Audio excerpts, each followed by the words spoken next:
لقب د خلیل ورک.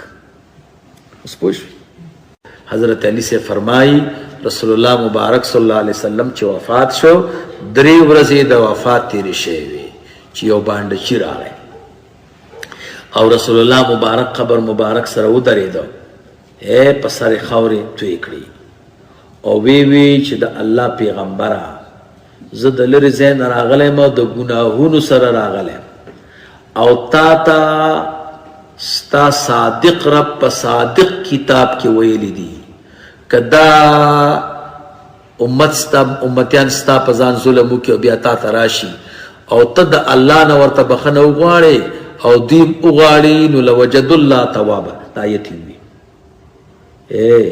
نو وی فنودی من قبره رسول الله مبارک صلی الله علیه وسلم د قبر نه ورته غاږ راغی چې الله درته بخښنه وکړه. بس نګوره بس ته موت نم دا مسله ده. نور لیزا کې به ووایي نور لیزا کې باب زیارت القبور به پکې وګورئ هغې کې مولوي صاحب دا مسله ده چې کله مدینې منورې ته لاړ شي او د رسول الله مبارک صلی الله علیه وسلم روضې مبارکې ته ودرېږي نو دا آیت به ووایي او بیا به ووایي چې ید الله پیغمبره صلی الله علیه وسلم ته الله ته ووایه چې ما معاف کړي. بیا به لږ مخکې شي بیا روضه د چا ده د ابوبکر صدیق رضی الله ته نو په هغه به سلامونه وکړي نو بیا به لږ مخکې لاړ شي بیا روضه د چا ده عمر فاروق صاحب بیا به داسې ووایي ای د رسول الله مبارک صلی الله علیه وسلم خلفاو یارانو تاسو د الله پیغمبر ته ووایئ چې د الله پیغمبر الله ته ووایي چې ما معاف کړي. دا په نور رضا کې راغلي دي او ځان ته چې دا دوی بندیان وایي دې دعا ته شرک وایي دې دعا ته څه وایي او دې ته مولوي صاحب شرک وایي او نور رضا چا راوړی ده د مصر نه شان ورشاه کشمیری رحمه الله حاشیه پې چا لیکلې ده مولانا محمد اعزاز علي الدیوبندی رحمه الله. نو دا کتاب دا مسلم پنځ د علماء دیوبند دی پیږي ما ته دیوبند والا نه وي ما ته بریلی وي هلکه لیونیه ته زما مسله پیدا که چې د علماء دیوبندو نه خلاف ته نو بیا فتوا ولګوه ته داسې یو مسله پیدا که چې تا فلانی مسله کړې ده په فلانی تقریر کې یا په بیان کې او دا د علماء دیوبند په عقایدو کې نشته داسې مسله پیدا کا نو مولوي صاحب بیا ما باندې فتوا ولګوه او داسې مسله خو قیامت پورې نشي پیدا کولی. نو دیوبند خو چې دی دا ستا کورنی شی نه دی که نه چې تا سره کتاب دی او تا ته علماء دیوبند اختیار درکړی دی که څوک پکې لیکي دیوبندي نو هغه به دیوبندي او که څوک پکې لیکي چې دیوبندي نه دی نو هغه به د دیوبند نه وباسي.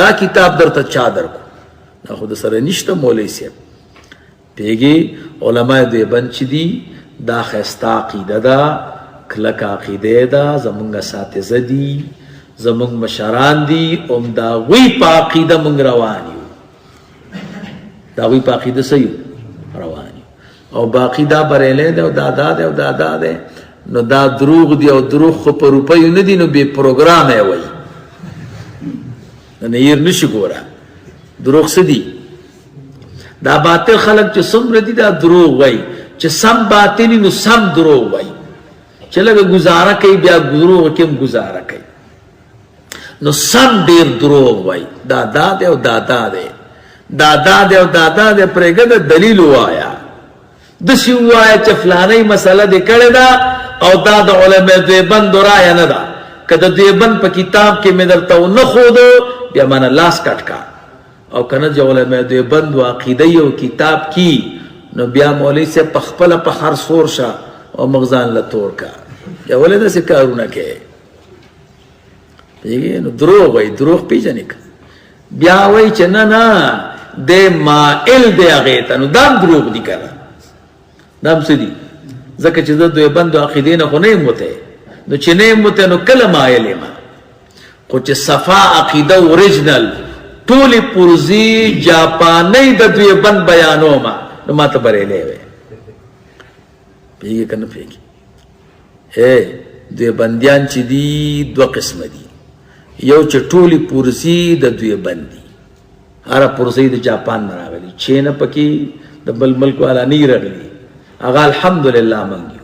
زمونږ ټولي پورسي د دوی بندي، بل شي پکې نشته. ګوره دویم داسې دوی بندیان دي چې د دوی بندیان خو پورسي پکې د پنځپیرانو لګېدلي دي او د وابیانو لګېدلي دي، نو بس هغوی را پورته کېږي، مونږ ته وایي دوی بندیان نه یې. ویل غل منی سوی غل بتاو نیسی.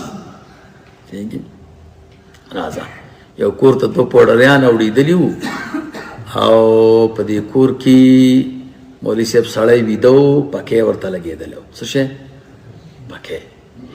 نو هغه یو پوډري بل ته وي چې زه به ورته ببوزی وایم، هغه دغه ته ببوزي وایي پکې لاس پکې ته، او ویلې ته به دې دا پکې وتښتی ځکه چې که پکې مور پسې مړ که او هوا پې بنده شوه خو راویښېږي که نه ده داسې. نو هغه یو ورته پکې وهه او بل ته پکې سوچي ویسته او پکې ته وتښته. نو پوډریانو کې خو ډېر زور نه وي که نه، نو پکې چې و هغه سړی په دې پزه ووهه، نو بس هغه راویښ شو. بس چې راویښ شو نو راوینیوه، ورته ویې زه دې رونیولم، ما خو درته هوا واله، پکې مې درته ووه، پکې خو هغه وتښته چې څو غل دی د پرېښو، او چې کوم د سره احسان کوي نو هغه دې راودي وه. نو داسې کارونه د سره کوي. یا لکه تاسو کې پرسي د پنځپیرانو د وابیانو لګېدلي دي، تاسو دوی بندیان یې چې موږ اوریجنل دوی بندیان موږ ته بریلیان وایي او شیعګان وایي او فلانې ډله ده فلانې ډله، داسې کارونه کوي.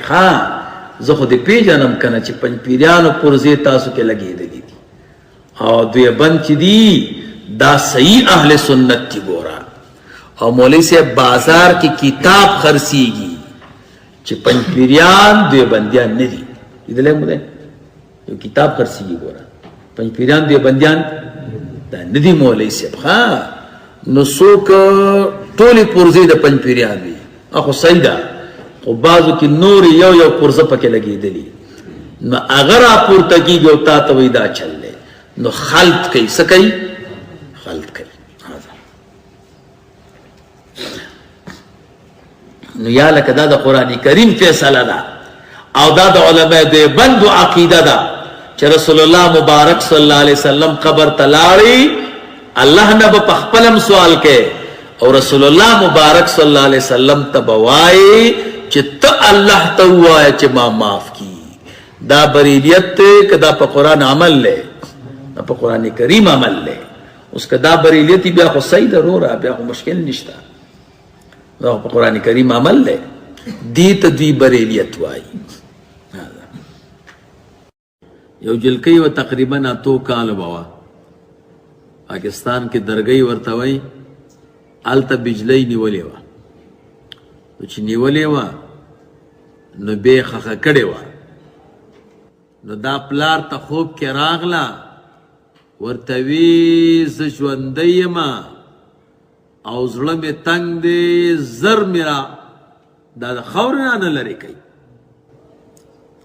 نو د جومات امام ته چې ورغی هغه ثوابۍ والا و، ورته وی چې داسې مې خوب لیدلی وی، دا شرکي خوبونه مه نه، هغوی خو د حیات د قبر خو قایل نه دي که نه. نو ما ته یې ټلیفون وکړو چې ما دغسې خوب لیدلی دی، څه وکړم؟ ما ورته وی ورمنډه کا او لور دې ژوندی ده، خاورې ترېنه لرې کا.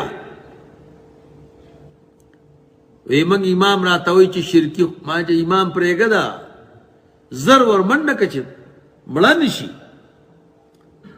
نو د امام خبره یې ومنله زما نه. نو سبا شپې ته بیا ورته خوب کې راغله، ورته وی چې و پلاره مړه کېږم ګوره. نو سبا یې بیا امام ته ووي، هغه وی بیا دې ولیده که نه، تاسو کې همدغه کار دی که نه چې ویده شئ شرکي خوب به ګورئ. نو بیا یې ما ته ټلیفون وکړه، ورته مې وی چې و د الله بنده ته ولې په خبره نه پوهېږي؟ ستا په دې کې څه تاوان دی؟ خو خاورې ته لرې کا، لحد راښکاره کا، لور دې ژوندی ده ګوره. نو بیا ورنه راغی، نو په درېیمه شپه بیا خوب ولیده چې نور مړه کېږم ګوره او زر راشه. نو بیا سهار ورغی، نو هغه ورته وی بیا د شرکي خوب ولیده که نه؟ نو ما ته بیا ټلیفون وکړو، ورته مې وی چې و د الله بنده لور دې مړه کېږي زر ورشه. نو د هغې ونه منله او ورغی. خاورې چې ته لرې کړې او د لحد نه تخته لرې کړه نو تازه مړه شوې وه. دا پښې ځان له ماتې کړې وې، نوکان یې د ځان نه ویستلي وو، دا سر یې په پورتنۍ تختې وهلی و، دی یې مات کړه پوهېږې، او پښې ګوتې یې ماتې وې، د خولې نه یې وینه تلې وه، بس تازه وه، قټیم باندې مړه وه بس او ګرمه وه. نو بس چغې والې بیا راته ټلیفون وکړو، ورته مې وی چې درته ومې وی چې د ده مه منه او زما ومنه، نو خبره دې ونه منله که. نو بس دا کار یې وکړو چې بیا هغه امام رخصت کړو. نو دا بجلی کې ګوره دا کاري چې څوک بجلی ونیسي زر خښول نه دي پکار، ځمکه کې خښول پکار دي، سر یې ایبان دې پرېښودل پکار دي. څومره وخت پکار دی؟ طبیبان وی د څلېرو ساعتو نه واله تر 48 ساعتو پورې پکار دا دی چې 48 ساعت یې خښ نه کړي. را روانه وه بس د عیسی علیه السلام مخې ته